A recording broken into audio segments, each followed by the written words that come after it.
दोस्तों, जब किसी मुजरिम को मौत की सज़ा सुनाई जाती है तो उसका मरना यकीनी हो जाता है।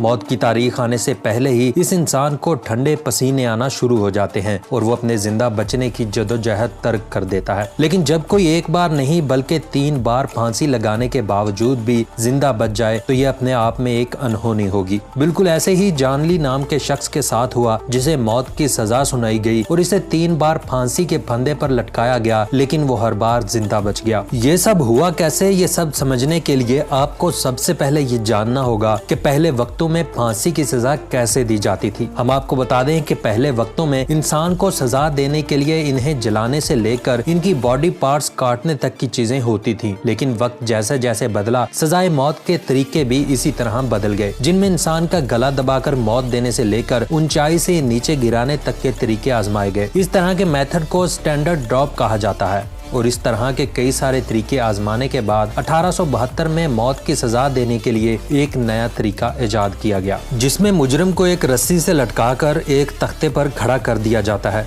जैसे ही नीचे मौजूद तख्ते को हटाया जाता है तो सजाए मौत का मुजरिम हवा में झूल जाता है। रस्सी की गिरफ्त इसकी गर्दन पर सख्त हो जाती है और वो सांस घुटने से मर जाता है। दोस्तों, आज भी ज्यादातर यही तरीका इस्तेमाल किया जाता है और खासकर हमारे एशियाई मुमालिक में इस तरीके से मुजरिमों को सजाए मौत दी जाती है। दोस्तों, 15 नवंबर 1984 को इंग्लैंड के एक छोटे से गांव में जानली को एक औरत के कत्ल के जुर्म में गिरफ्तार कर लिया गया।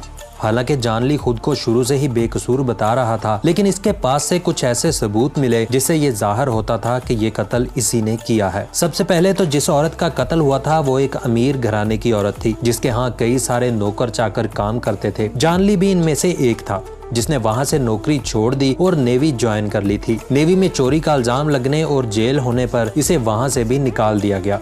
लेकिन जब जानली जेल से छूटकर और अपनी सजा पूरी करके दोबारा बाहर आया तो इसने दोबारा इसी औरत के घर काम करना शुरू कर दिया, जिसके यहाँ पहले से काम किया करता था। और शायद जानली को अपने यहाँ दोबारा मुलाजमत देना ही उस औरत की सबसे बड़ी गलती थी, क्योंकि एक दिन इस औरत का कत्ल हो गया और मौका वारदात पर सिर्फ जानली ही पाया गया, जिसे पुलिस ने अरेस्ट कर लिया। दोस्तों, जब जानली को पुलिस स्टेशन में इन्वेस्टिगेशन के लिए ले जाया गया तो इसके बाजू पर कट का निशान मिला, जो इसके मुजरिम होने का साफ सबूत दे रहा था। एक तरफ तो पुलिस को जानली के अलावा कोई भी मुजरिम नजर नहीं आ रहा था, दूसरी तरफ जानली अपनी बेगुनाही का रोना बार बार रो रहा था।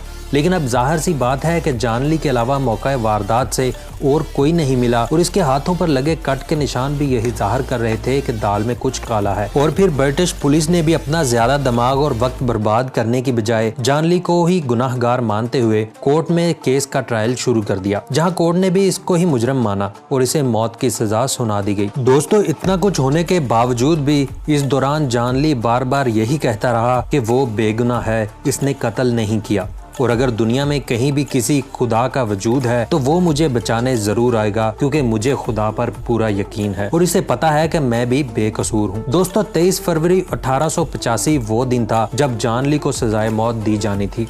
जेल में मौजूद जान के दिमाग में तरह तरह के ख्यालात चल रहे थे, लेकिन शायद ही इसने अपनी जिंदगी में कभी ये सोचा होगा कि कानून का ये फांसी का फंदा भी इसका कुछ नहीं बिगाड़ सकता। दोस्तों, किसी भी मुजरिम को फांसी देने से कुछ देर पहले हर चीज बाकायदा तौर पर चेक की जाती है कि सब कुछ सही काम कर रहा है या नहीं, और जानली को फांसी देने से पहले भी सब कुछ बाकायदा तौर पर चेक किया गया। फिर जान की गर्दन में रस्सी लटकाकर इसके चेहरे को पूरी तरह ढक दिया गया और फिर फांसी घाट के जल्लाद ने हैंडल की मदद से नीचे मौजूद तख्ते को इसके पैरों से हटाया तो वो दरवाजा बिल्कुल भी ना खुला, जिसके बाद जल्लाद ने कई बार हैंडल को ऊपर नीचे करके तख्ते हटाने की कोशिश की, लेकिन तख्ते नहीं खुले। इसके बाद जज ने इसकी फांसी की तारीख अगले दिन तक मुलतवी कर दी। दोस्तों, दूसरे दिन जब जानली को दोबारा सजा देने के लिए लाया गया तो इस दिन भी दरवाजा नहीं खुला और यही सिलसिला फिर तीसरे दिन भी हुआ। ऐसा लगातार तीसरे दिन होने के बाद ये केस दोबारा कोर्ट में गया, जहां हर चीज की बाकायदा तौर पर तहकीकात की गई कि ये हो क्या रहा है,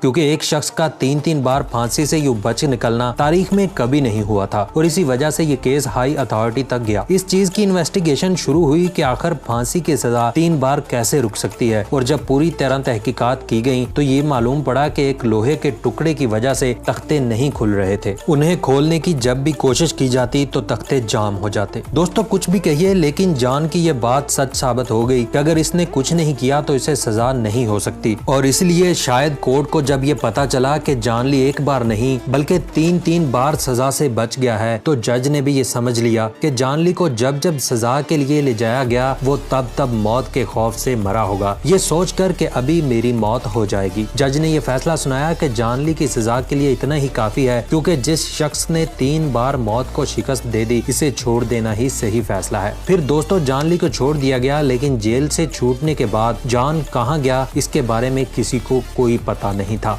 बहुत से लोगों का कहना था कि जॉन वहां से लंदन शिफ्ट हो गया था, और वहीं कुछ लोग ये भी कहते थे कि जॉन ने इंग्लैंड ही छोड़ दिया था, जिसके बाद 1947 में इसकी मौत की खबर आई। और यूं मौत को चकमा देने वाला जॉन ली, जिसे कानून की सजाए मौत भी नहीं मार पाई, इसका इख्तिताम 80 साल की उम्र में हुआ। तो दोस्तों ये थी एक ऐसे शख्स की कहानी जिसने तारीख के औराक में अपना नाम दर्ज कर लिया।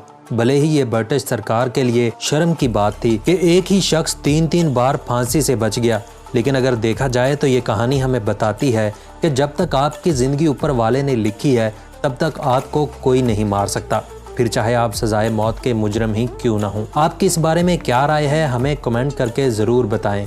और अगर आपको हमारी आज की ये वीडियो पसंद आई हो तो इसे लाइक कर दीजिएगा। मिलते हैं इस तरह की एक और दिलचस्प वीडियो में, तब तक के लिए अपनी फैमिली और दोस्तों का बहुत सा ख्याल रखिएगा।